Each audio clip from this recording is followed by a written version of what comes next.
Meu filho ouviu cada palavra de desrespeito. Ele ouviu a esposa dele me chamar de velha chata.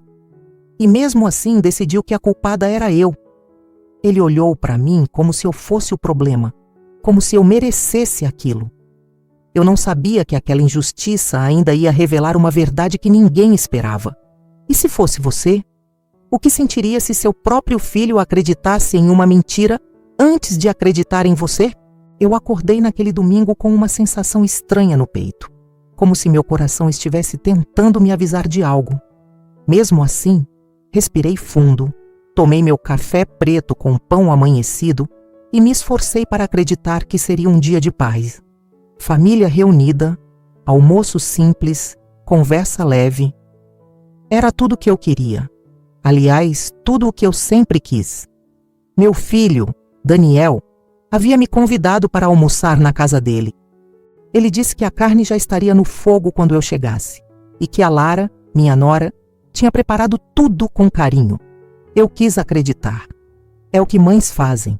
Acreditam, mesmo quando existe uma pontada de dúvida latejando atrás dos olhos. Quando cheguei, empurrei o portão com cuidado. A casa dele sempre foi bonita, moderna demais para o meu gosto simples, mas acolhedora. O cheiro da churrasqueira vinha forte, misturado com aquele tempero que Daniel sempre exagerava no sal. Senti um pequeno sorriso escapar, porque por um momento lembrei do meu menino ainda pequeno, segurando o prato com as duas mãos, pedindo para eu experimentar o arroz que ele cozinhou. O mesmo arroz que, na verdade, eu tinha feito. Entrei pela porta da sala e encontrei a cena de sempre.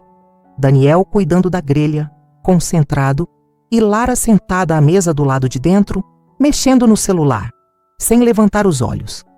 Ela ergueu a sobrancelha apenas por um segundo quando percebeu que eu estava ali. Nem sorriso, nem oi, sogra, nada. Mãe, Daniel disse, animado. Chegou cedo. Eu gosto de ajudar, respondi, tentando quebrar o gelo. Eu me ofereci para picar a salada, montar a mesa, qualquer coisa que mostrasse que eu estava ali com boa vontade. Mas a Lara nem levantou a cabeça. A mesa já está pronta, ela disse sem emoção, sem olhar. Aquele tom frio, cortante, como se eu estivesse invadindo um espaço que não me pertencia. A sensação apertou meu peito e eu tentei ignorar. Mas o corpo não mente. Senti aquela onda quente subir pelas costas. O tipo de coisa que dispara quando a gente percebe que não é bem-vinda. O cortisol parecia correr solto, despertando aquele velho instinto de encolher, de ocupar o menor espaço possível. A conversa durante o preparo do almoço não fluiu. Daniel falava sobre o trabalho, comentava uma promoção que estava tentando conquistar, mas parecia falar sozinho. Lara só balançava a cabeça, de tempos em tempos, como se estivesse esperando a comida acabar para poder voltar aos próprios assuntos. Quando nos sentamos à mesa, tentei puxar assunto com ela.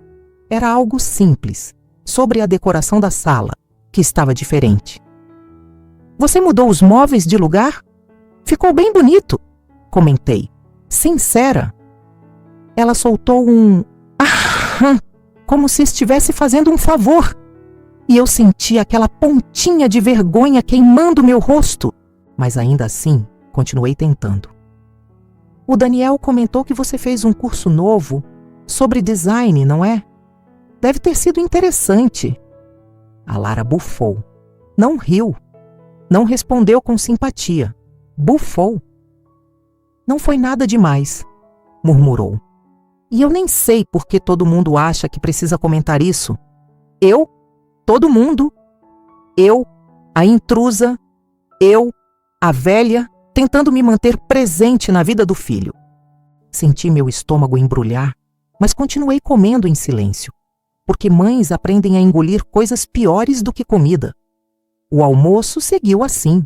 Conversas rasas, pausas constrangedoras, olhares que carregavam coisas que ninguém tinha coragem de dizer. Até que, em um momento simples, absolutamente banal, tudo desabou. Eu me levantei para pegar uma travessa na pia. Meus joelhos que já não são os mesmos de antigamente, falharam por um segundo e eu bati de leve com a travessa no armário. Barulho pequeno, coisa de nada. Mas a Lara virou para mim com uma expressão de impaciência acumulada, como se estivesse esperando o meu primeiro erro para soltar o veneno. Ai, cuidado, né? Ela disse alto, exagerando o tom. Toda hora derruba alguma coisa. Que velha chata! O mundo parou. Eu senti como se alguém tivesse colocado uma pedra enorme dentro do meu peito. Olhei para ela, tentando acreditar que tinha entendido errado, que talvez ela tivesse falado outra coisa. Mas não. O olhar dela confirmava tudo. Ela queria que eu ouvisse. Ela queria me diminuir. E então veio o pior. Daniel ouviu. Ele estava ali, bem atrás dela quando ela disse. Eu vi quando ele ficou imóvel, parado, por um segundo. Eu vi o momento em que ele percebeu o que tinha sido dito. Meu coração esperou que ele dissesse algo, qualquer coisa, nem que fosse um Lara, para com isso. Mas não. Ele virou para mim, coçando a nuca, e soltou. Mãe, você também exagera, né? Não precisava ter mexido nas coisas. Aquilo me destruiu. Ele não só tinha ouvido, ele tinha tomado o lado dela. Ele tinha visto meu rosto queimando de vergonha, minha mão tremendo, minha respiração curta. E ainda assim me culpou. O mundo ao redor ficou abafado, como se eu estivesse debaixo d'água. As vozes ficaram distantes. Meu corpo todo reagiu, como se estivesse tentando se proteger de algo maior que eu. E a única coisa que eu consegui fazer foi respirar fundo, segurar a travessa e murmurar. Desculpa. Desculpa por existir, talvez. Porque era exatamente assim que eu me sentia. Sentei-me à mesa novamente, mas meus sentidos estavam todos embaralhados. A comida perdeu o gosto. A luz parecia mais forte. O som das cadeiras raspando no chão irritava meus ouvidos. O cortisol fazia meu coração bater rápido, como se estivesse correndo mesmo estando parada. A Lara continuou comendo como se nada tivesse acontecido. E o Daniel, meu menino, apenas continuou conversando sobre qualquer assunto trivial, como se não tivesse acabado de permitir que a própria esposa me humilhasse. Naquele instante, eu percebi que minha voz não importava mais naquela casa. Percebi que eu era apenas uma visita incômoda, um fantasma andando entre paredes que não reconheciam minha presença. Quando voltei para casa mais tarde, caminhando devagar pela calçada, senti que algo tinha mudado profundamente entre eu e meu filho. Algo se rompeu. E embora eu ainda não soubesse, aquele domingo seria só o começo de uma ferida muito maior, porque eu ainda ia descobrir o que estava por trás daquela hostilidade. E quando descobri, tudo fez sentido, mas essa é uma outra parte da história. E se você quer saber tudo o que aconteceu, deixe seu like e se inscreva no canal para continuar assistindo a essa história que só está começando. Se estiver assistindo pela TV, inscreva-se apontando a câmera do seu celular para o QR Code que está na tela. Quando eu cheguei em casa naquele domingo, fechei a porta com cuidado, como faço sempre, mas a casa parecia diferente, silenciosa demais, o tipo de silêncio que pesa nos ombros, que enche o ar de lembranças e nos obriga a encarar dores que tentamos esconder. Tirei os sapatos devagar, deixei minha bolsa na cadeira da cozinha e me segurei na beirada da pia, tentando controlar a sensação de vazio que corria pelo meu corpo. A palavra dela doía, claro. Velha chata, cruel, desrespeitosa, humilhante. Mas o que realmente me destruiu não foi a frase da Lara. Foi o jeito que o Daniel me olhou logo depois. A expressão no rosto dele, aquela mistura de constrangimento, irritação e vergonha de mim. Quando ele desviou o olhar, aquilo perfurou um lugar dentro de mim que eu nem sabia que podia doer tanto. A verdade é que nenhum insulto me machucaria mais do que ver o meu próprio filho fingindo que eu merecia aquilo. Sentei-me à mesa da cozinha, olhando para as minhas mãos trêmulas. Elas sempre tremem um pouco quando estou ansiosa, mas naquela noite parecia que meu corpo inteiro protestava. Meu coração pulsava, como se tivesse sido ferido fisicamente, como se alguém tivesse colocado um peso enorme sobre ele. Eu sabia que aquilo era o corpo reagindo, liberando aquela avalanche de dor emocional que afeta até os músculos. Mas saber não tornava mais fácil suportar. Fechei os olhos e aconteceu o inevitável. As memórias começaram a vir, uma atrás da outra, como se quisessem me lembrar do tamanho da ferida. E todas tinham o mesmo protagonista, o meu menino. Eu vi o Daniel pequeno, correndo pela casa com os pés descalços e o cabelo bagunçado. Ele sempre vinha com os joelhos ralados e um sorriso enorme, dizendo que a rua tinha vencido de novo, mas que ele ia tentar outra vez amanhã. Lembrei do dia em que ele entrou em casa chorando porque caiu da bicicleta. E eu sentei no chão da sala com ele no colo, limpando cada arranhão com cuidado, cantando baixinho para ele não sentir medo. Lembrei de quando ele me chamou, aos 6 anos, para assistir o teatrinho improvisado que fez com os bonecos. Ele me olhava como se eu fosse o público mais importante do mundo. Para ele, eu era tudo. Para mim, ele era mais ainda. Lembrei das noites em que ficávamos os dois na varanda, ele fazendo perguntas sobre o céu, sobre a vida, sobre Deus. E eu respondia da melhor forma que conseguia, mesmo quando não tinha certeza de nada. Ele acreditava em mim. Ele confiava em cada palavra. E lembrar disso agora doía num lugar fundo, quase insuportável, porque o mesmo menino que segurava a minha mão para atravessar a rua, agora olhava para mim como se eu fosse um estorvo, como se eu fosse um peso, como se eu tivesse me tornado parte da bagunça que ele tentava esconder da esposa. Abri os olhos devagar e a casa parecia mais vazia ainda. A essa altura, eu já tinha me acostumado a viver sozinha, mas naquele momento a solidão parecia me tocar com mãos frias. Respirei fundo, tentando me convencer de que talvez ele estivesse apenas nervoso, talvez tivesse tido um dia ruim, talvez qualquer coisa, porque é isso que mães fazem. Tentam justificar o imperdoável para não perderem os filhos, mas no fundo, eu sabia que não era só isso. O olhar dele dizia muito mais. Por volta das 6 da tarde, meu celular vibrou. Meu coração pulou na mesma hora. Era uma mensagem do Daniel. Chegou bem? Só isso. Nada sobre a humilhação.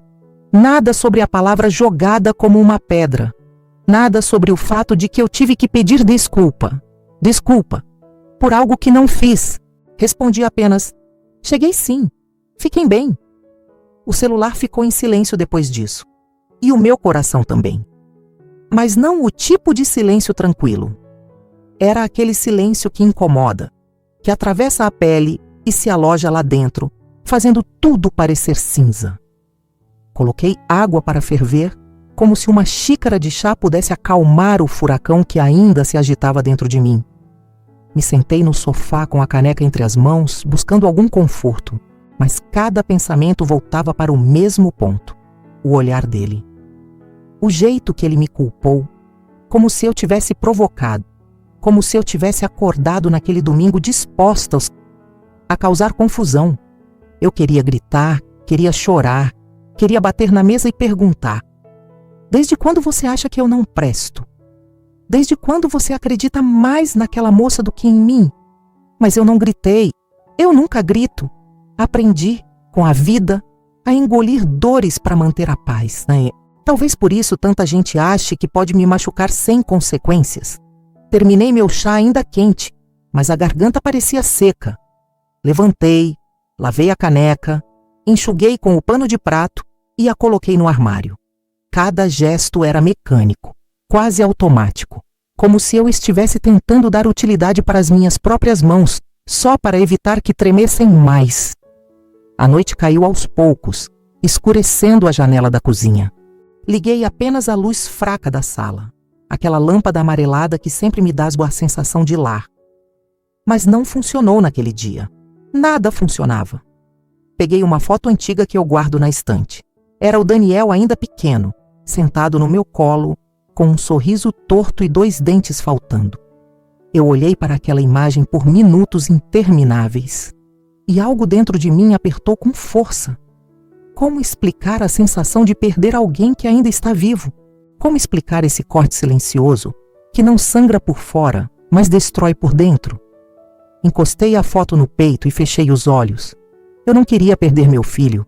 Eu não queria virar uma visitante descartável na vida dele. Eu não queria ser a velha chata da história que outra pessoa inventou. Eu só queria ser mãe, como sempre fui. E talvez tenha sido essa vulnerabilidade, essa dor aberta, que me fez perceber algo que até então eu estava tentando ignorar. Aquilo não tinha começado naquele domingo. Não foi um episódio isolado. A maneira como ele me tratou, aquilo já vinha acontecendo aos poucos, de forma silenciosa, gradual, sutil, até virar aquilo, a quebra completa. Por um momento, senti a respiração falhar, como se meu peito tivesse esquecido como se expandir. As lágrimas vieram sem que eu chamasse. Não chorei alto, não solucei. Foi um choro quieto, desses que escorrem devagar pelo rosto, queimando como sal em ferida aberta. E enquanto as lágrimas caíam, eu finalmente aceitei algo que vinha tentando evitar desde cedo. Aquela história estava longe de terminar. Porque o que eu senti naquele olhar, aquela dor aguda, íntima, inesquecível, era só o começo. E eu ainda ia descobrir até onde aquela ferida podia doer. Quando acordei na manhã seguinte, percebi que a casa estava mais fria do que o normal. Não era o clima, nem o vento que entrava pelas frestas da janela. Era outra coisa. Um vazio que parecia ocupar cada canto, cada cômodo, cada espaço que antes me trazia conforto. O silêncio tinha um peso real, quase físico, como se pressionasse meus ombros, minhas costas, meu peito. O tipo de silêncio que não te deixa respirar direito. Eu levantei devagar, como se o simples ato de colocar os pés no chão já fosse um esforço enorme. Meu corpo parecia cansado, mesmo depois de algumas horas de sono interrompido. Na verdade, eu nem sabia se tinha dormido ou simplesmente apagado de exaustão emocional. O café da manhã, que sempre foi meu ritual de calma, se tornou um gesto automático. Esquentar a água, passar o café no coador, cortar uma fatia de pão, tudo parecia mecânico, como se eu estivesse assistindo a mim mesma de fora, sem vontade, sem energia, sem propósito. O mundo continuava igual, mas eu estava diferente. Sentei-me à mesa e, ao tomar o primeiro gole do café, senti aquele aperto no estômago que eu já conhecia bem. O corpo reage antes da mente admitir. Rejeição tem peso, tem cheiro, tem memória. A humilhação do dia anterior voltava em ondas, como se quisesse me lembrar, minuto a minuto, de que algo tinha se partido de forma irreversível. Eu nunca tive muitos amigos. Dediquei minha vida ao Daniel, ao meu trabalho, à minha casa. E de certa forma, sempre aceitei essa solidão tranquila como parte da vida adulta. Mas naquele dia, não era uma solidão tranquila. Era solidão acompanhada de abandono. E o abandono tem um gosto diferente, mais amargo, mais ácido, mais corrosivo.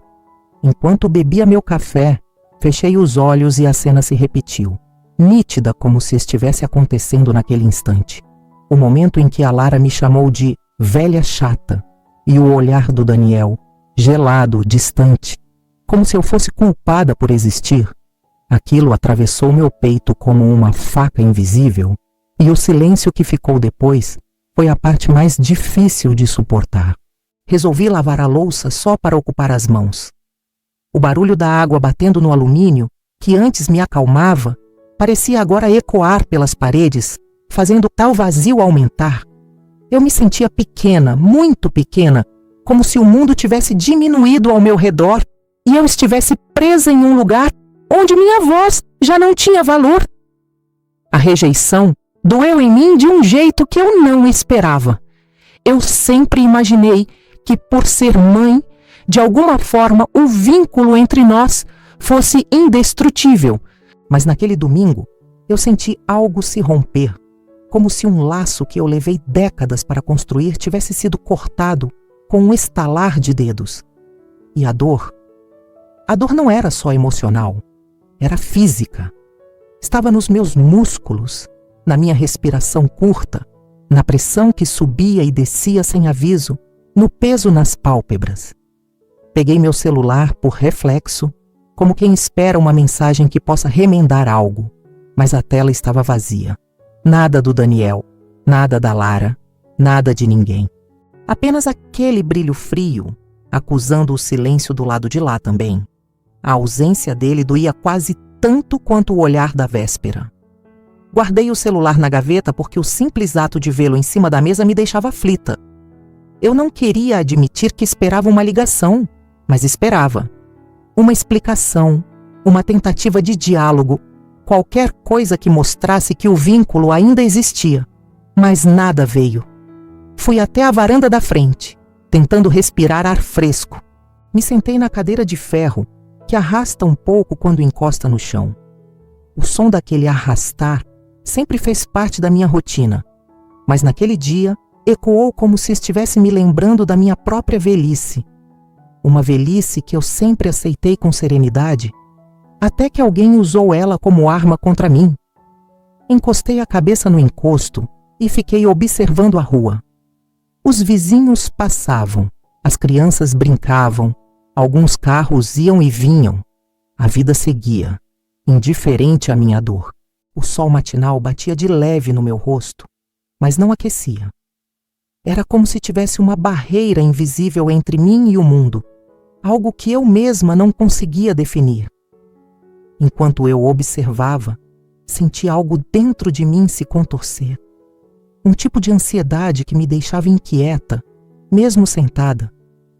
Era aquele cortisol maldito circulando pelo corpo, avisando que algo estava errado, que algo precisava ser resolvido. Mas ao mesmo tempo eu sabia. Não adianta resolver algo que não quer ser resolvido. E naquele momento, eu era a única tentando. Fechei os olhos e tentei lembrar da última vez que me senti tão excluída. Talvez quando perdi meus pais, muitos anos atrás, ou quando me divorciei, em silêncio, sem alarde, para não envergonhar o Daniel. Mas nenhuma dor parecia tão crua quanto aquela, porque perder um filho para a vida é natural, mas perder para a indiferença, isso não é natural. Isso é uma ruptura. Levantei da cadeira e caminhei pela casa devagar, tocando os móveis, as paredes, as fotografias. Me detenho sempre na mesma foto. O Daniel, com 5 anos, em cima de um banquinho, tentando alcançar o fogão. Eu segurando ele pela camiseta, com medo de que se queimasse. Era uma cena simples, mas carregava tudo. Amor, cuidado, cumplicidade, tudo o que eu senti faltar no olhar dele naquele almoço. A saudade daquele menino me consumiu de repente. Saudade não de uma época, mas de um afeto. Saudade de quando eu era importante, quando minha presença era motivo de sorriso e não de incômodo. Saudade de quando o vínculo entre nós era forte o suficiente para sobreviver a qualquer coisa. Parei em frente à janela da sala e encostei a testa no vidro frio. Senti, por um instante, que talvez eu estivesse vivendo uma fase que muitas mulheres mais velhas enfrentam. O abandono silencioso, a sensação de que, depois de tudo o que fizemos, de tudo o que fomos, de tudo o que carregamos, somos colocadas de lado, como se a vida tivesse seguido sem nós. E eu fiquei ali, com a testa encostada no vidro, respirando devagar, tentando controlar a dor que insistia em apertar meu peito.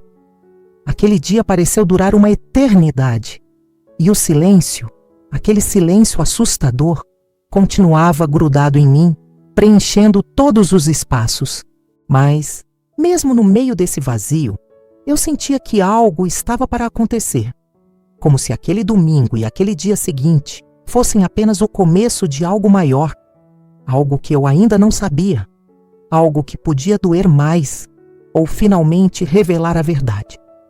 Eu não fazia ideia de que, em breve, eu descobriria que a rejeição daquele almoço era apenas a superfície de algo muito mais profundo, e que alguém estava manipulando tudo por trás. Mas isso eu só viria a entender mais tarde. Eu sempre acreditei que uma mãe conhece o silêncio dos filhos tão bem quanto conhece o som da própria respiração. Há silêncios que acalmam e silêncios que machucam. E, depois daquele almoço, o silêncio do meu filho começou a doer de um jeito que eu não sabia explicar. Não era a ausência de palavras, era a ausência dele. Os dias seguintes passaram arrastados, e cada um deles trazia um tipo diferente de inquietação.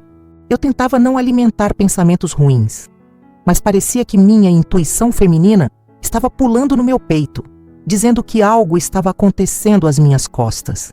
E, mesmo sem ouvir nada diretamente, eu sentia as conversas acontecendo. Conversas que não eram para mim, mas que me atingiam como se tivessem sido sussurradas no meu ouvido. Na primeira semana, Davi ainda me ligou 2 vezes, mas as ligações estavam diferentes, curtas demais, rápidas demais, como se a voz dele carregasse pressa, peso e vigilância. Era como se alguém estivesse ali por perto, ouvindo tudo, controlando cada palavra, aprovando ou reprovando o que ele dizia. "Oi, mãe, tá tudo bem?" Ele perguntou numa noite.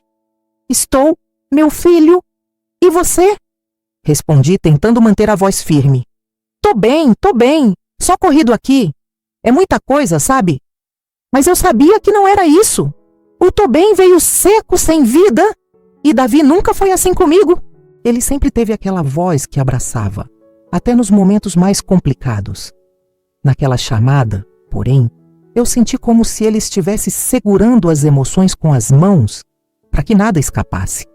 Como se tivesse uma barreira entre nós.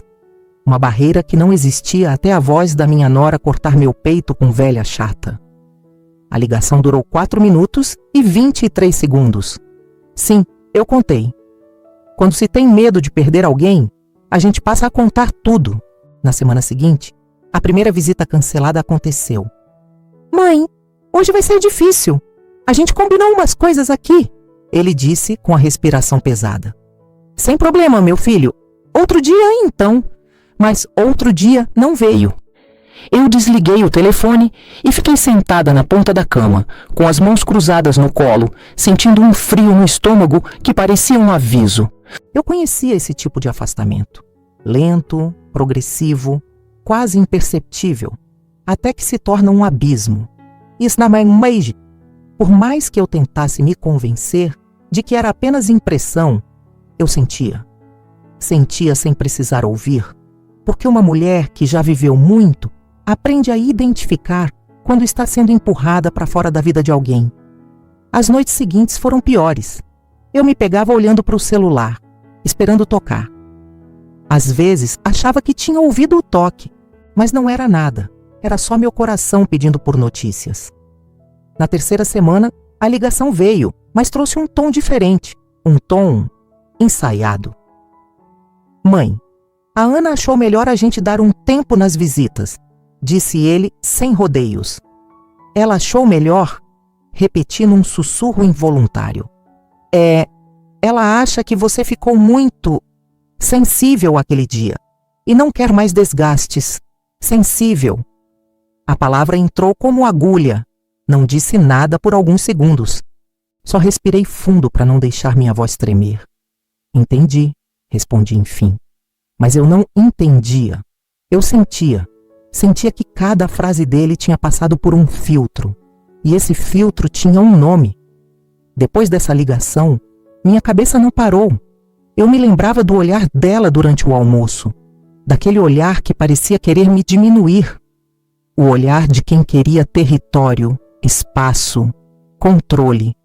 E agora, vendo Davi reproduzir as palavras que claramente não eram dele, eu tinha certeza.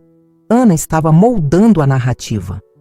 Ela queria que eu parecesse problemática, que eu fosse a responsável pela tensão, que eu fosse descartável. Uma mulher pode não saber fórmulas complexas, pode não entender certas modernidades, mas uma mulher entende sentimentos. E naquele momento, eu senti a manipulação no ar. Densa, fria. Comecei a perceber outros sinais também. Mensagens do meu filho demorando mais para serem visualizadas. respostas mais curtas. Aquele mãe que antes vinha carregado de carinho, agora soava neutro, quase automático. Eu passei a revisar tudo mentalmente, cada gesto, cada palavra, cada olhar do dia do almoço. Será que eu dei motivo? Eu me perguntava. É incrível como a mente de uma mulher, especialmente quando se trata de família, tenta encontrar falhas próprias até onde não existem. Teve uma noite em especial. Eu acordei às 3 da manhã com o coração acelerado. Não sei se foi um sonho ou apenas uma daquelas lembranças que voltam sozinhas. Mas, de repente, me vi revivendo o momento exato em que Ana me chamou de velha chata. O som ecoava tão nítido que parecia real. E junto disso, o olhar de Davi, aquele olhar que eu preferia nunca ter visto. Levantei, fui até a cozinha e coloquei água para ferver. Chá de camomila, meu velho aliado.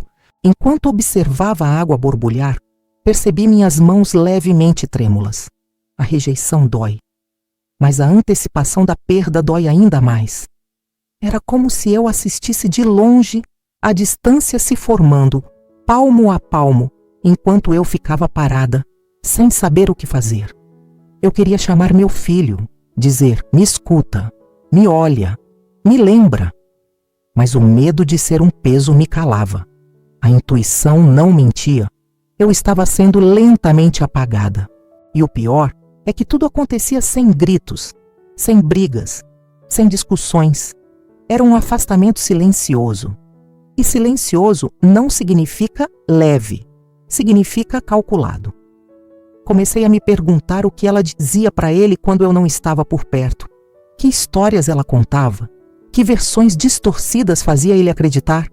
Afinal, que tipo de mulher se sente ameaçada pela mãe do próprio marido? O coração de uma mãe é uma coisa curiosa, ele dói, mas também observa. Ele sofre, mas também analisa cada detalhe. E enquanto eu sofria, eu percebia. Percebia que Davi evitava até assuntos simples, como se temesse dizer algo errado, como se estivesse tentando agradar dois lados, mas só um lado estivesse moldando suas atitudes. No final daquela semana, eu saí para caminhar cedo. O ar estava frio, úmido, com aquele cheiro de terra molhada que sempre me trouxe paz. Mas naquele dia, nada trazia paz. Enquanto caminhava, senti uma pressão no peito, não física, emocional. Era a certeza de que alguma coisa estava mudando de um jeito perigoso. O vínculo entre mãe e filho, aquele fio invisível que acompanha desde o primeiro choro, estava sendo esticado. E eu temia que ele arrebentasse. Voltei para casa com lágrimas nos olhos. Não chorei de tristeza apenas.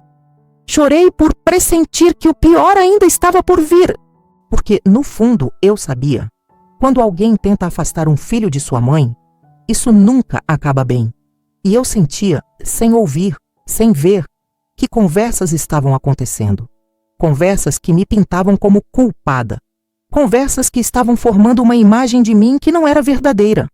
Cada célula do meu corpo dizia: ela está mexendo os fios, ela está envenenando aos poucos, ele está acreditando. E não, mesmo sem provas, eu sabia, porque a distância não começou por acaso. Começou no momento em que meu filho escolheu o silêncio. E o silêncio dela tomou o lugar da minha voz. Eu só não imaginava que esse afastamento seria o prenúncio de algo ainda maior. Algo que colocaria tudo em xeque. Algo que abriria os olhos de todo mundo. Tarde demais. Mas isso viria depois. E eu estava prestes a descobrir. Eu sempre achei que meu corpo fosse forte.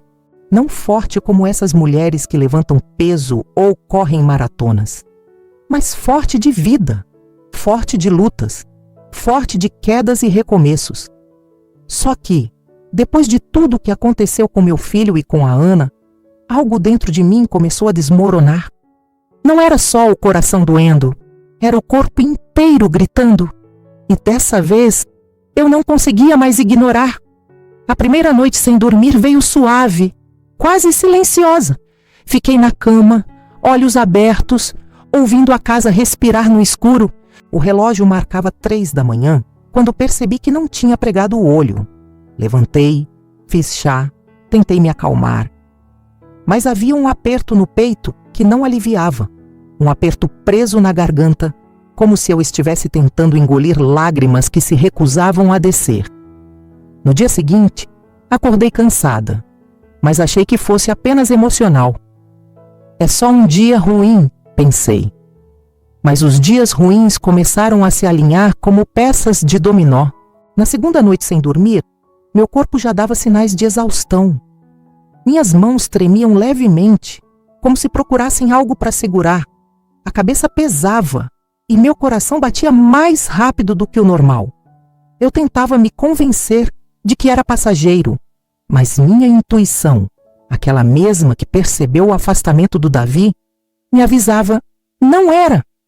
A terceira noite foi a pior. Deitei cedo, exausta, mas a mente rodava como se não houvesse freio. Pensamentos se embolavam uns nos outros. O rosto do meu filho, o olhar cortante da Ana, a palavra velha chata, ecoando e rebatendo dentro do meu peito. A sensação de ser um peso, o medo de ser esquecida. O relógio virou 4 da manhã e eu senti um tremor mais forte percorrer meu braço. Minha respiração ficou rápida, desalinhada. Senti um calor subir pelo rosto, depois um frio nas pernas. Lembrei imediatamente da minha pressão. Levantei devagar, segurei na beira da cama e fui até a gaveta onde guardo o aparelho. Quando coloquei o manguito no braço, minhas mãos estavam tão trêmulas que precisei apoiar nos joelhos. O número subiu rápido, alta demais, alta como não ficava desde o dia em que perdi minha mãe. Senti um medo infantil, desses que a gente tenta esconder de si mesma. Medo de morrer sozinha, medo de que ninguém sentisse minha falta, medo de que meu filho nem soubesse. Sentei na poltrona da sala, abracei o travesseiro e deixei meu corpo afundar. Pela primeira vez desde o episódio do almoço, eu chorei. Chorei de verdade. Chorei de soluçar, como uma menina que perdeu o caminho para casa.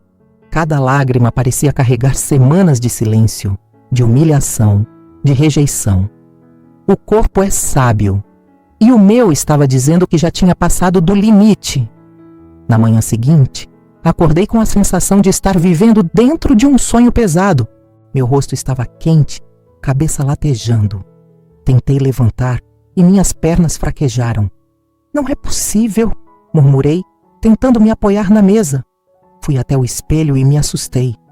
Olheiras profundas, rosto pálido, olhar perdido. Era como se uma parte de mim tivesse envelhecido em 3 semanas. Fiz o café, mas o cheiro me deu enjoo. Comi um pedaço de pão seco só para não ficar em jejum. Enquanto mastigava, minha mente lembrava do Davi pequeno, sentadinho na mesa, balançando os pés enquanto comia. Ele sempre dizia: "Mãe, quando eu crescer, vou cuidar da senhora." A lembrança bateu tão forte que senti um nó na garganta. Como é que aquele menino doce virou um homem que não escuta minha dor? Peguei o telefone, respirei fundo e tentei ligar para ele. 1, 2, 3 vezes, ele não atendeu. A sensação de abandono me atravessou como um vento gelado. Não é fácil admitir que a gente precisa de alguém, principalmente quando esse alguém é o próprio filho. Mas eu precisava. Naquele momento, eu precisava dele como nunca. Sentei no sofá novamente e comecei a sentir um formigamento estranho nas mãos. A boca secou, uma pressão na nuca. Minha visão ficou um pouco turva na lateral. Eu sabia o que aquilo era. Estresse extremo, cortisol no pico. Meu corpo entrando em modo de emergência. É curioso como o corpo fala antes da mente aceitar. Eu queria ser forte. Queria dizer para mim mesma que aquilo era excesso de preocupação. Mas não era. Era meu organismo implorando por ajuda. Peguei minha bolsinha e decidi ir ao posto de saúde. Caminhar 2 quarteirões nunca pareceu tão difícil. O sol parecia mais forte do que o normal. O ar mais pesado. Cada passo era um lembrete do quanto eu estava fragilizada. Quando cheguei, sentei na cadeira da triagem com o coração batendo no pescoço. A enfermeira colocou o aparelho no meu braço. Dona Helena, a senhora está com a pressão muito alta. Eu apenas baixei a cabeça. Aconteceu alguma coisa? Ela perguntou com cuidado. Aconteceu, murmurei. E ainda está acontecendo. Fui orientada a descansar, beber água, respirar fundo. Mas quem descansa quando a alma está inquieta? Quem consegue relaxar quando o coração vive esperando um telefonema que não chega? Voltei para casa mais cansada do que antes. O peso não era físico, era emocional. Era o acúmulo de semanas guardando dor, engolindo humilhação, tentando parecer forte.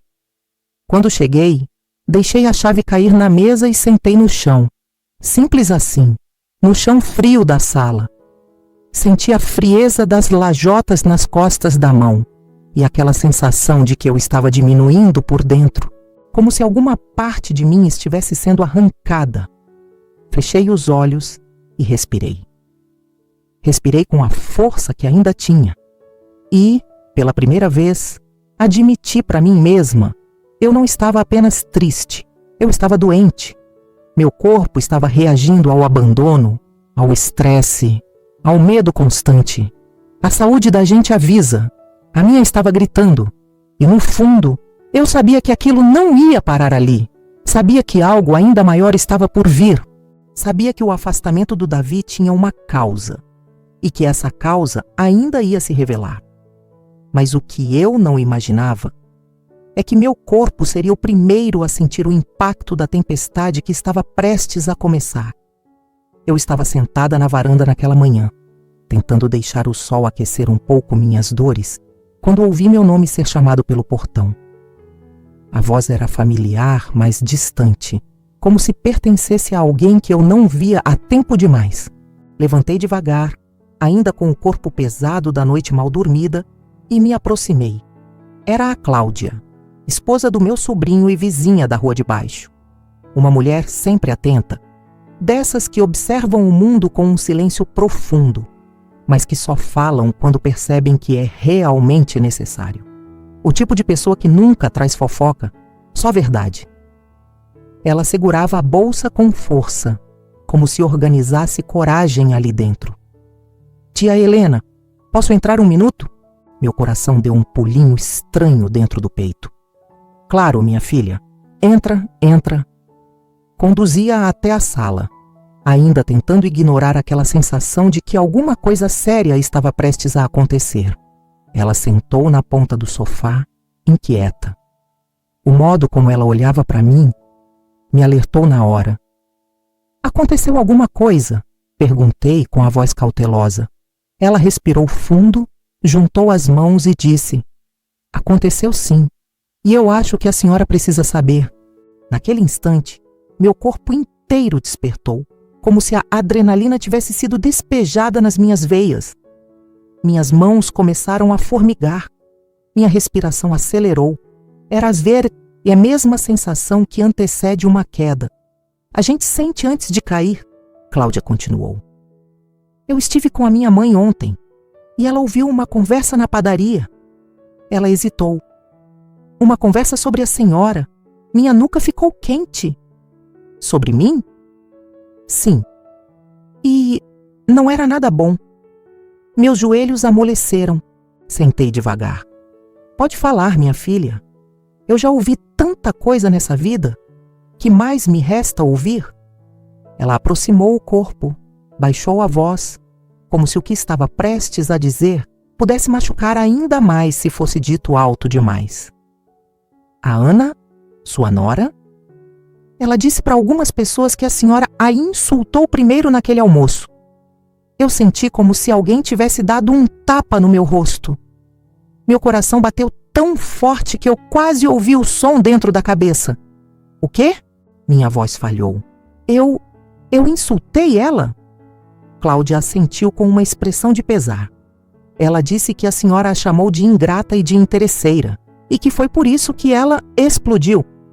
Ela fez aspas com os dedos, como se tivesse nojo da palavra. E disse também que o Davi tentou acalmar a situação, mas que a senhora aumentou tudo para se fazer de vítima. Meu estômago embrulhou. Senti um calor subir pelo rosto, seguido de uma onda de náusea. Era como se o chão tivesse se inclinado sob meus pés. Isso é mentira, consegui dizer, com a voz tão fraca quanto eu me sentia. Eu nunca falaria algo assim. Nunca. Eu sei, tia Helena. Ela respondeu rapidamente, tocando minha mão. Eu sei quem a senhora é. Quem não sabe é ela. E quem está acreditando é o Davi. O nome Davi me atravessou como um espinho profundo. Eu tentei engolir, mas minha garganta parecia cheia de areia. Então é isso, murmurei. Ela contou uma mentira, e ele acreditou. Cláudia hesitou por um instante, mas havia mais. Eu sentia. Algo dentro de mim sabia que a revelação ainda não tinha terminado.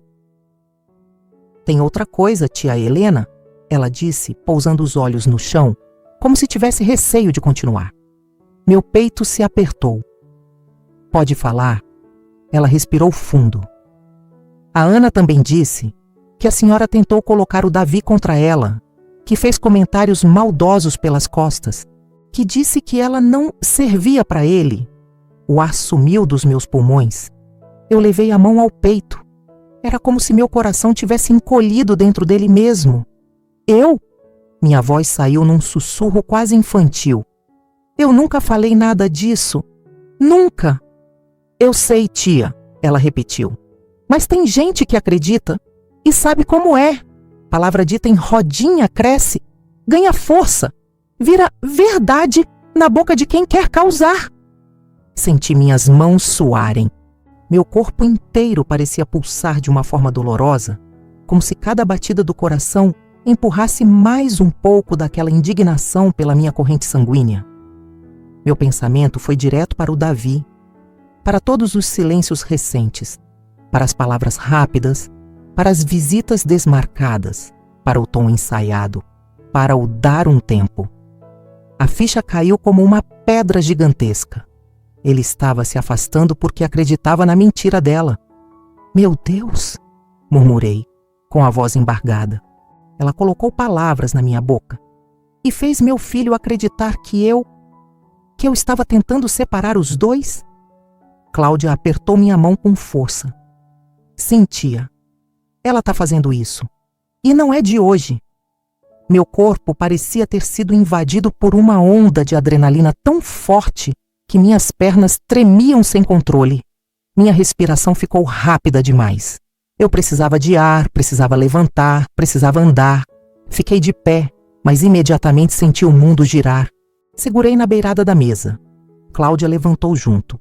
Tia, calma, senta, por favor. Não, eu preciso entender. Minha voz tremia, feito papel molhado.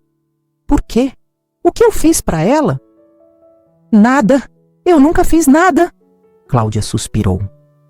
Às vezes, tia Helena, quando uma pessoa insegura percebe que outra tem importância na vida do parceiro, ela tenta eliminar essa presença, tenta controlar, tenta ter o domínio emocional da situação. Ela me olhou com sinceridade. A senhora é mãe dele. Ela não pode mudar isso. Então ela tenta mudar a maneira como ele enxerga a senhora. Eu fechei os olhos. Uma dor profunda começou a latejar atrás deles. Não era só tristeza. Era traição.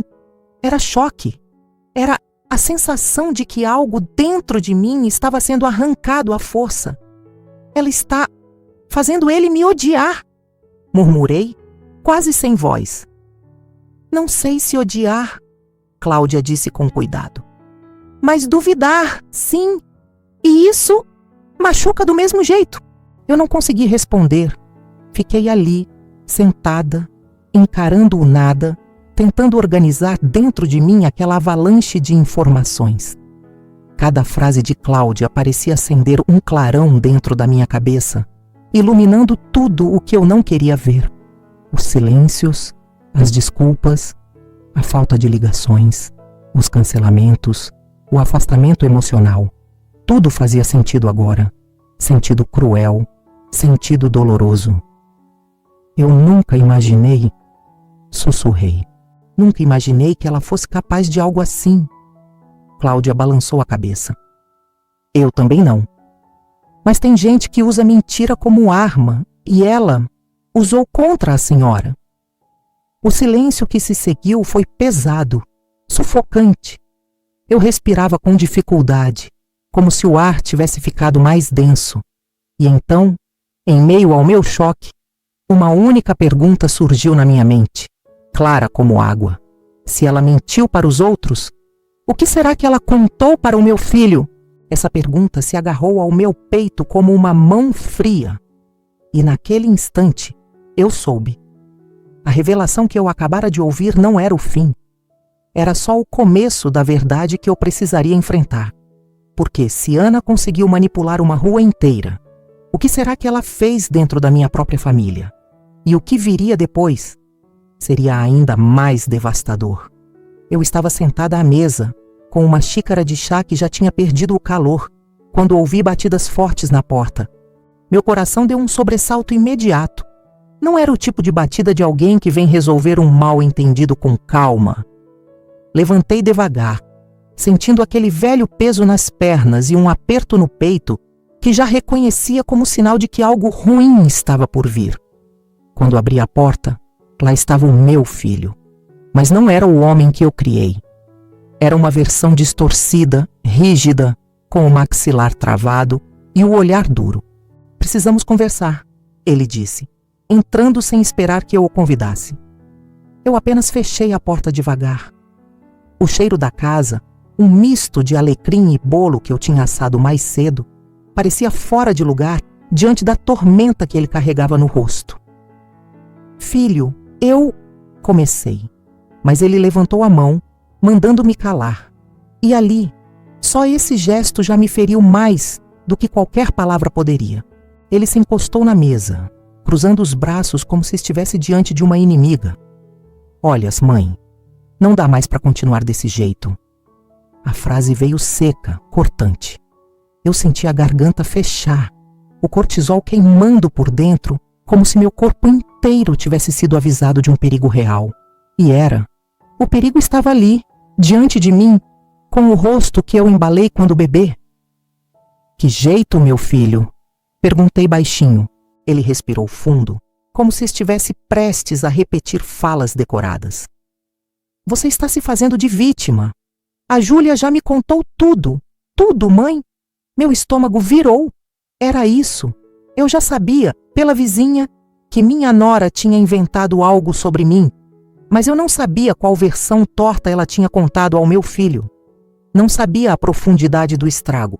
E ouvir da boca dele, assim, sem qualquer dúvida, sem qualquer intenção de me ouvir primeiro, aquilo desmontou um pedaço inteiro de mim.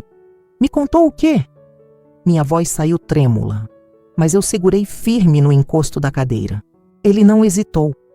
Que você anda espalhando por aí que ela não presta, que está tentando me colocar contra a esposa que eu escolhi, disse irritado.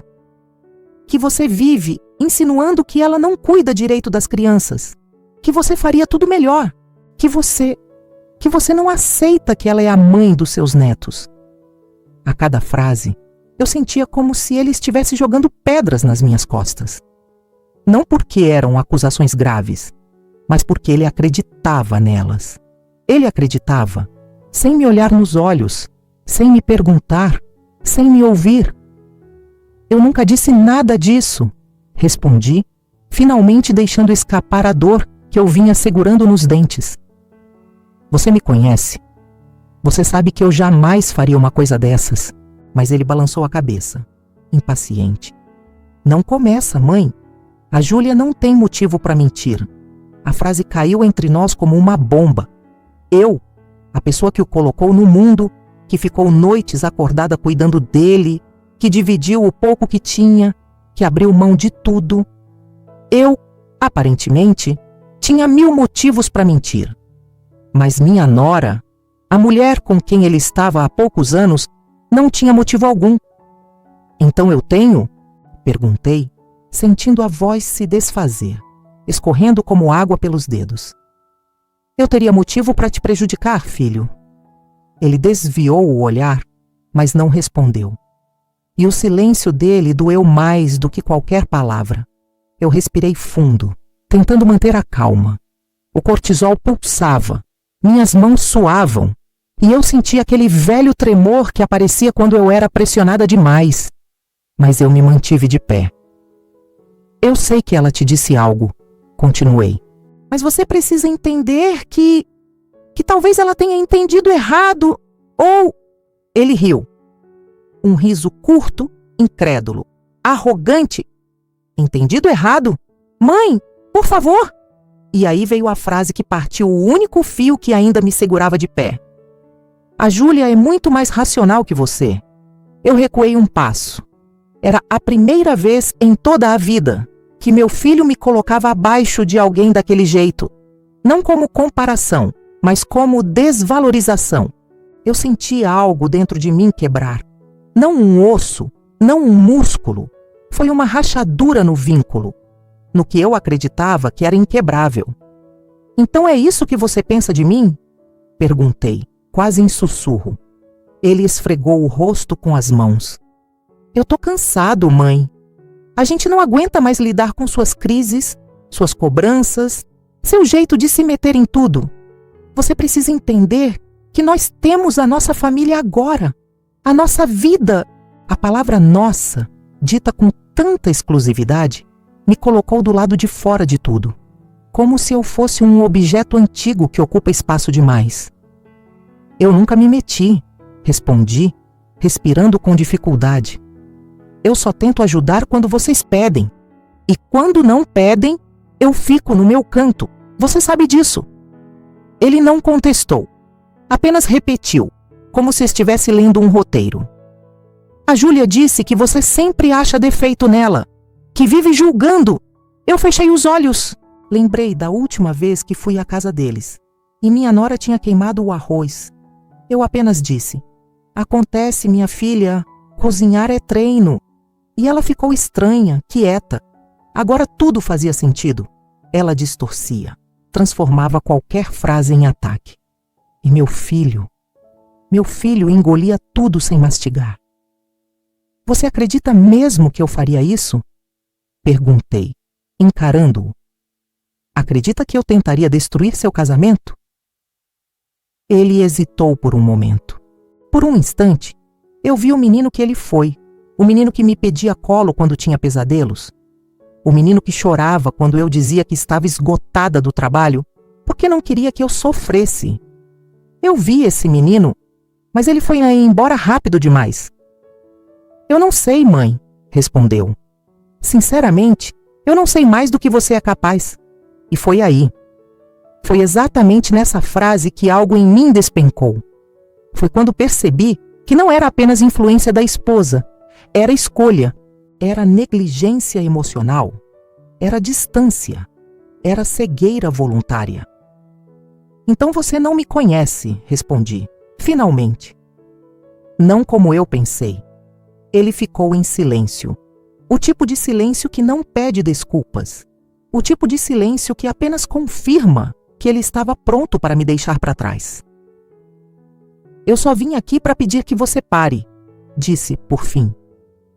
Não fale da minha esposa para ninguém. Não invente nada. Não critique. Não se meta. Deixa a gente viver a nossa vida em paz. Ele colocou a mão na maçaneta. Eu dei um passo. Filho, por favor. Minha voz falhou. Você está me machucando. Ele não olhou para mim. Ninguém está te machucando, mamãe. Você que é sensível demais. Sensível demais. Como se sensibilidade fosse pecado.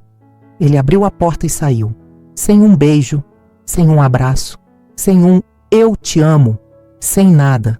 Eu fiquei ali, parada, olhando o vazio da porta aberta, sentindo o silêncio se instalar dentro da casa e dentro de mim. A ligação que eu sempre considerei indestrutível estava agora corroída, frágil, envenenada por palavras que não eram dele, mas que ele escolheu repetir. E eu percebi, naquele instante, que a dor que eu sentia não era só dele acreditar numa mentira. Era dele preferir acreditar em alguém que queria me destruir do que na mulher que deu a vida por ele. E essa dor, essa eu não sabia como curar. Eu não esperava ouvir nada naquele fim de tarde.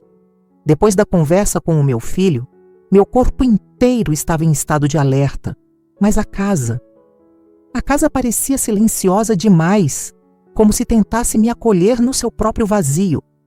Eu tentava me ocupar com coisas pequenas, dobrar toalhas, varrer a varanda, rearrumar as plantas, tudo para que a mente não ficasse repetindo as frases que ele me disse. Frases que cortaram mais fundo do que ele imagina. O sol já estava se despedindo quando alguém bateu a porta. Uma batida fraca, hesitante, quase infantil. Pela fragilidade do som, eu soube antes mesmo de olhar pelo vidro que não era meu filho. Abri devagar e lá estava ela, a Júlia, minha nora, a mulher que me odiava sem nunca ter me conhecido de verdade.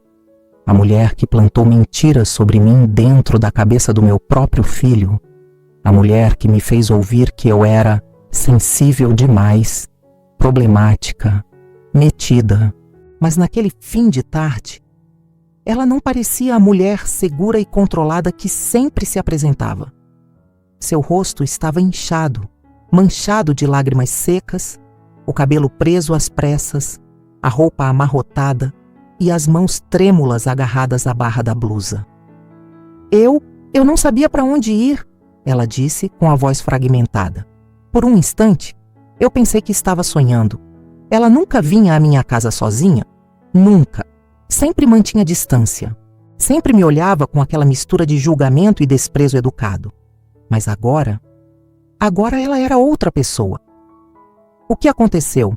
Perguntei, tentando manter a calma apesar do turbilhão que se ergueu dentro de mim.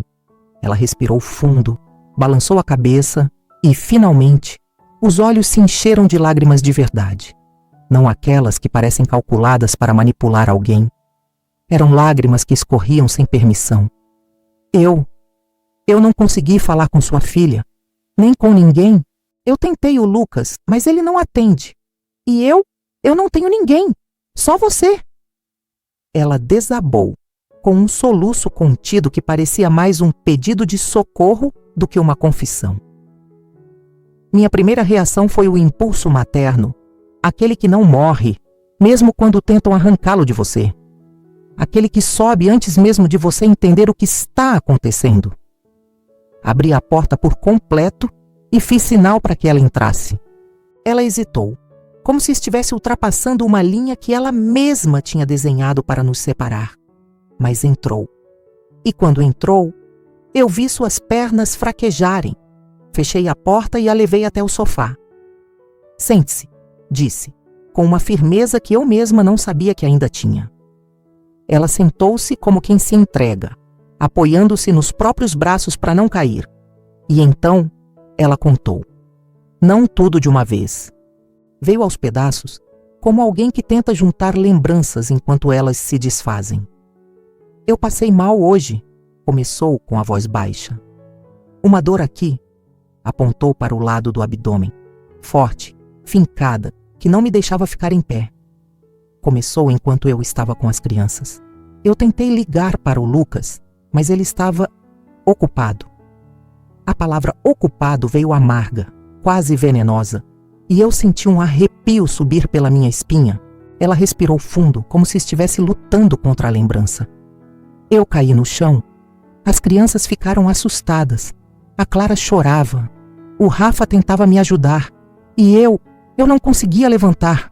Não conseguia. Ela esfregou o rosto com força, como se quisesse apagar a sensação.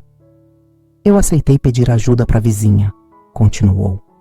A mesma vizinha que outro dia te defendeu de mim, e você sabe disso, né?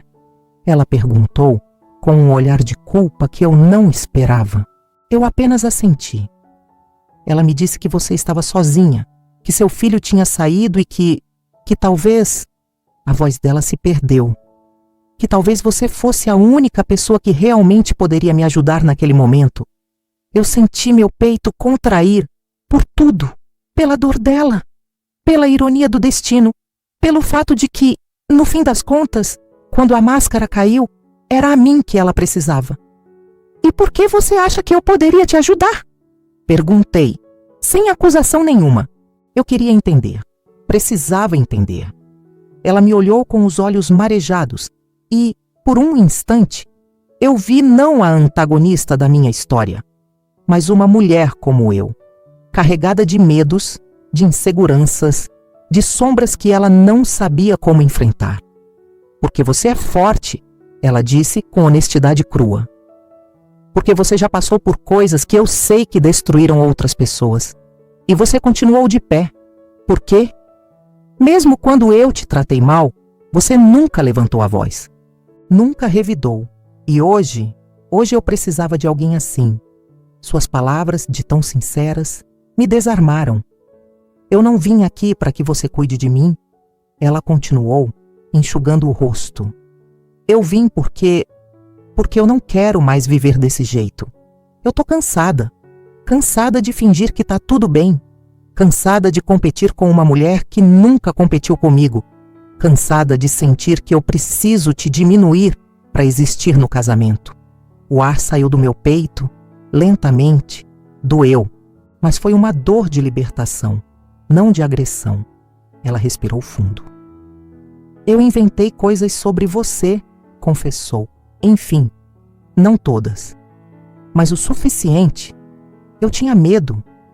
Medo de que você ocupasse um espaço no coração dele que eu não sabia como alcançar. Eu tinha medo que você fosse melhor que eu, melhor. Aquela palavra nunca tinha passado pela minha cabeça. Eu nunca quis competir com ela. Nunca. Mas ela vivia competindo comigo no escuro, nas sombras da própria insegurança. O que você sentiu hoje, essa dor, você ainda está sentindo? Perguntei. Ela assentiu. Vamos ao hospital. Agora? Falei, levantando-me de imediato. Ela arregalou os olhos. Eu não queria te incomodar. Você não está me incomodando. Respondi firme. Está pedindo ajuda. E isso nunca incomoda. Ela chorou. Chorou de um jeito que eu nunca tinha visto. Não era choro manipulador. Era um choro de alguém que finalmente tinha se permitido desmoronar. Peguei minha bolsa, a ajudei a se levantar e a conduzi até o carro. O caminho até o hospital foi silencioso, mas não era um silêncio duro. Era um silêncio de trégua, de verdade começando a vir à tona. Quando chegamos, ela segurou minha mão, eu olhei para ela e vi, pela primeira vez desde que entrou na minha vida, não uma ameaça, mas uma mulher perdida, uma mulher machucada, uma mulher que precisava, acima de tudo, de alguém que não estivesse ali para julgar. E eu estava ali, mesmo depois de tudo. Porque, no fim das contas, a máscara que caiu não foi apenas a dela. Foi a minha também. A máscara da mulher que tenta ser forte o tempo todo. A máscara da mulher que não sente. A máscara da mãe que fingia não doer. Estávamos, as duas, vulneráveis. E por isso, era o começo de algo novo. Algo que eu ainda não sabia se chamava perdão, cura ou apenas sobrevivência emocional. Mas era o começo. E isso já era mais do que eu imaginei que teria um dia. Eu achava que nada mais iria me surpreender naquela semana. Depois de tudo que vivi, as humilhações, as distorções, a dor de ver meu próprio filho contra mim e a queda repentina da máscara da Júlia, eu acreditava que meu coração já tinha apanhado o suficiente. Mas a vida tem um jeito curioso de nos virar do avesso, justamente quando pensamos que ela não tem mais truques escondidos. Era manhã, uma manhã silenciosa, clara, daquelas em que o céu parece maior do que deveria ser. Eu estava sentada à mesa da cozinha, tentando tomar meu café, mas a xícara permanecia quase cheia. O hospital tinha ficado para trás, né? Mas não a sensação. A sensação de que alguma coisa dentro de mim tinha mudado, de que algo dentro dela também tinha mudado. E foi aí, no exato momento em que eu pensava no que aconteceria a seguir, que ouvi a batida na porta. Uma batida insistente, mas não agressiva. Urgente, mas não autoritária. Era o tipo de batida de quem está com medo de não ser atendida. Meu peito apertou. Meu corpo reagiu antes da minha mente. Eu me levantei devagar, apoiei a mão no encosto da cadeira, respirei fundo e caminhei até a porta. Quando abri, lá estava ela, a Júlia. Desta vez não havia maquiagem borrada nem roupas amarrotadas. Havia algo pior, ou melhor, dependendo do ponto de vista. Havia sinceridade. O rosto dela estava limpo, quase infantil. Os olhos vermelhos de quem não dormiu a noite inteira, as mãos trêmulas, os ombros tensos. Ela parecia menor do que eu lembrava, como se tivesse encolhido diante do próprio remorso. Eu posso entrar? Ela perguntou com a voz quebrada. Por um momento, eu senti o eco do meu próprio passado gritar dentro de mim. A ferida ainda estava lá, não cicatrizada, não resolvida, mas havia outra coisa cobrindo aquele espaço. Uma coisa que eu não sentia havia dias. Oxitocina, o hormônio do vínculo, a sensação de que, mesmo ferida, meu coração ainda era capaz de acolher. Abri a porta completamente. Ela deu um passo para dentro, hesitante, como se aquele chão fosse sagrado demais para ser pisado depois do que fez. Ficou parada no meio da sala, com a cabeça baixa, respirando como quem tenta juntar coragem para sobreviver ao próprio arrependimento. Eu vi a força que ela não tinha mais e vi também a fragilidade que ela nunca tinha mostrado. Eu pensei muito, ela começou, sem levantar o olhar. A noite inteira. Eu não consegui dormir, não consegui comer. Eu só conseguia lembrar do que você fez ontem. Ela piscou rápido, tentando conter a emoção. Você me ajudou. Mesmo depois de tudo. Mesmo depois das coisas que eu disse, das coisas que eu inventei, das coisas que eu fiz o Lucas acreditar, havia um nó na garganta dela, um nó visível. Eu não disse nada, não ainda. Queria ouvir, precisava ouvir. E foi aí, ela continuou, respirando fundo. Foi aí que eu percebi que eu não tenho ninguém que eu possa procurar sem medo de julgamento. Ninguém que esteja por perto por motivos reais. Ninguém que fique. Eu transformei você na minha rival, quando tudo o que você queria era existir na vida do seu próprio filho. Ela finalmente levantou os olhos, e neles eu vi algo que nunca tinha visto. Vulnerabilidade verdadeira. Eu vim pedir perdão, ela disse com a voz falhando. Não porque eu preciso do Lucas, não porque eu tenho medo do que pode acontecer. Eu vim pedir perdão porque eu não quero ser a mulher que eu fui com você. Eu não quero ser aquela pessoa. Eu quero recomeçar. O silêncio que tomou a sala não era desconfortável. Era um silêncio denso, emocional, cheio de memórias, arrependimentos, erros e possibilidades. Eu respirei devagar antes de responder. Júlia, eu disse, sentindo a emoção subir. Eu não pedi para ser sua inimiga, nunca pedi. Eu só queria ser respeitada. Só queria ser parte da vida do meu filho e dos meus netos. Ela engoliu seco. Eu sei. E eu tirei isso de você, confessou, com lágrimas nos olhos. Eu criei histórias, distanciamentos, conflitos. Eu fiz ele acreditar que você estava contra mim, quando, na verdade, eu tinha medo de perder ele para você. Era a primeira vez que ela falava da insegurança de forma tão direta. Mas eu não quero tirar mais nada de você, ela prosseguiu. Pelo contrário, eu vim pedir que você volte. A palavra volte me atravessou como uma onda quente, preenchendo espaços vazios dentro de mim. Voltar para onde? Perguntei suavemente. Ela respirou fundo. Para casa, para a família, para o coração dele, para a rotina das crianças, para nossa convivência. Mesmo que a gente precise começar do zero, mesmo que seja devagar, eu preciso de você. E Eu acho que ele também precisa. Só não sabe disso ainda. Meu coração amoleceu. Não por ela, por nós duas. Por tudo o que vivemos separadas. Por tudo o que talvez ainda pudéssemos viver juntas, de outro jeito. Júlia, eu disse, dando um passo em direção a ela. Você errou. Muito. Me feriu de formas que talvez nem entenda completamente. Mas você também está aqui. E isso fala mais alto do que qualquer mentira. Ela começou a chorar de novo, mas era um choro diferente. Um choro de alívio. Um choro de quem finalmente largou uma armadura pesada demais. Eu a abracei, e naquele abraço, algo se rompeu dentro de mim, mas algo também se reconstruiu. Era como se as tensões fossem derretendo, como se parte do que foi quebrado estivesse, finalmente, encontrando forma de se juntar de novo. Sentir aquele corpo tremer nos meus braços me trouxe algo que eu não esperava. Empatia, oxitocina, reconexão. O tipo de laço que nasce não porque tudo está perfeito, mas porque duas pessoas decidiram não continuar carregando a mesma dor. Quando nos afastamos, ela limpou o rosto, respirou fundo e disse: eu vou conversar com o Lucas, mas dessa vez vou falar a verdade, toda a verdade.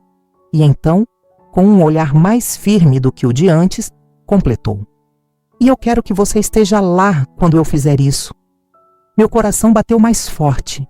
Ali, naquele instante, eu entendi. A história estava mudando. Não era perdão completo ainda. Não era cura total. Mas era o início de algo novo. E o próximo passo seria inevitável. Eu não dormi naquela noite. Não sei se foi a adrenalina, a apreensão ou simplesmente o peso de tudo que estava prestes a acontecer. A Júlia disse que conversaria com o Lucas naquela manhã. E eu sabia que aquela conversa não seria leve. Verdades guardadas por tanto tempo nunca saem sem provocar reações fortes. E, por mais que parte de mim quisesse fugir desse confronto, outra parte precisava, desesperadamente, que ele finalmente me enxergasse. O sol mal tinha subido quando ouvi o barulho de um carro estacionando em frente à minha casa. Meu coração acelerou, dando a sensação de que eu tinha voltado a ser mãe de um menino pequeno, esperando por ele na porta da escola. Respirei fundo, ajeitei a mesa da cozinha como se isso pudesse me trazer algum tipo de controle. E então ouvi a campainha. Quando abri a porta, meu filho estava parado ali. Ele não veio com a postura dura de antes, nem com o ar irritado ou defensivo. Ele estava confuso, cansado, o rosto marcado pela madrugada mal dormida, e atrás dele, com expressão tensa e mãos entrelaçadas, estava a Júlia.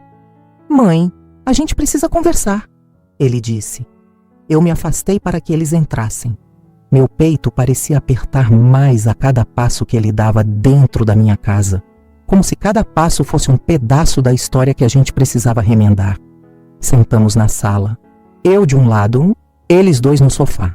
E o silêncio pesou, daqueles que carregam meses de mágoas, mal-entendidos e palavras jogadas sem cuidado.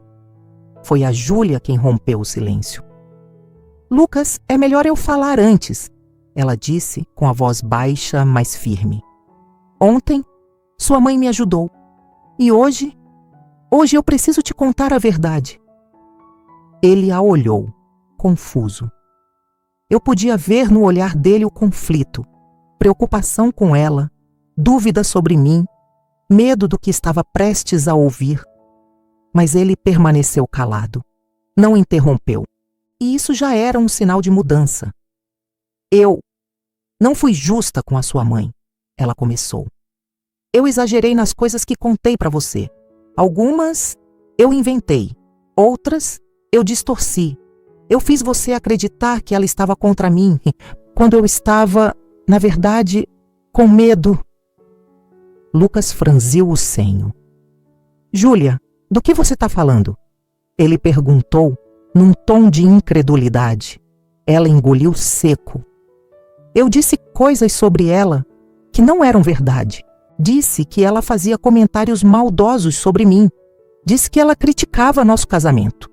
Disse que ela tentava influenciar as crianças. Eu menti, Lucas. A palavra mentir caiu no ar como um peso. Eu senti meu coração recuar, quase querendo se proteger. Mas fiquei ali, presente, digna, segura de que era a hora de enfrentar. Por quê? Ele perguntou com a voz baixa. Porque eu tinha medo de perder você. Ela respondeu em lágrimas. Medo de que você amasse mais ela do que a mim. Medo de não ser suficiente. Medo de ser comparada. Eu deixei esse medo me transformar numa pessoa que eu não gosto de reconhecer. Meu filho esfregou o rosto com as duas mãos. Ele parecia perdido entre a frustração, o choque e a culpa. Júlia, isso é sério, ele disse com a voz trêmula. Eu sei, ela respondeu. E por isso eu vim aqui. Porque você precisa saber a verdade. Sua mãe nunca me tratou do jeito que eu te descrevi. Nunca. Tudo isso foi mais sobre mim do que sobre ela. Eu senti meus olhos arderem, mas não deixei nenhuma lágrima escapar. Não ainda. Meu momento chegaria, da forma certa. Lucas virou o rosto para mim e foi aí que eu senti. Foi aí que aconteceu. O olhar dele, finalmente, mudando. Não era mais olhar desconfiado, irritado, carregado de ideias que não eram dele. Era o olhar do meu menino, aquele olhar curioso, sincero, doce. O olhar que corria até mim depois de um pesadelo. O olhar que me procurava quando precisava de segurança. Mãe, ele disse, respirando fundo. É verdade? Ela te tratou assim? E eu te tratei desse jeito por causa disso? Eu senti meu coração estremecer, mas respondi do único jeito possível. Filho, falei, com voz firme e tranquila. O que eu senti doeu muito, mas eu nunca quis que você ficasse no meio. Eu só queria que você me ouvisse, que você me enxergasse, que você lembrasse de quem eu sempre fui para você. Ele baixou a cabeça. O gesto dele, tão simples, me trouxe um calor no peito que eu não sentia havia muito tempo. Serotonina. O sentimento de que, finalmente, depois de tantas quedas, eu estava recuperando um pedaço de mim que tinha sido arrancado. Mãe, eu errei com você, ele disse. Eu repeti coisas sem confirmar. Eu briguei com você por algo que nem era verdade. Eu te machuquei. E você não merecia isso. As lágrimas vieram sem pedir licença. Não como desespero, mas como catarse. Libertação, cura. Eu senti sua falta, eu disse. Não da presença física, mas da sua voz, do seu coração comigo. Ele veio até mim, sentou-se ao meu lado, pegou minhas mãos, as mesmas mãos que um dia ele segurou para aprender a andar. E pela primeira vez em muito tempo, eu senti que nosso vínculo estava ali, respirando, vivo, renascendo. Eu tô aqui, mãe, ele disse. E eu não vou te perder de novo. Não vou deixar ninguém, nem eu mesmo, te afastar mais de mim. A Júlia chorava baixinho, observando aquilo. Eu olhei para ela e ela olhou para mim, não como inimigas, mas como duas mulheres que finalmente tiraram o peso do coração.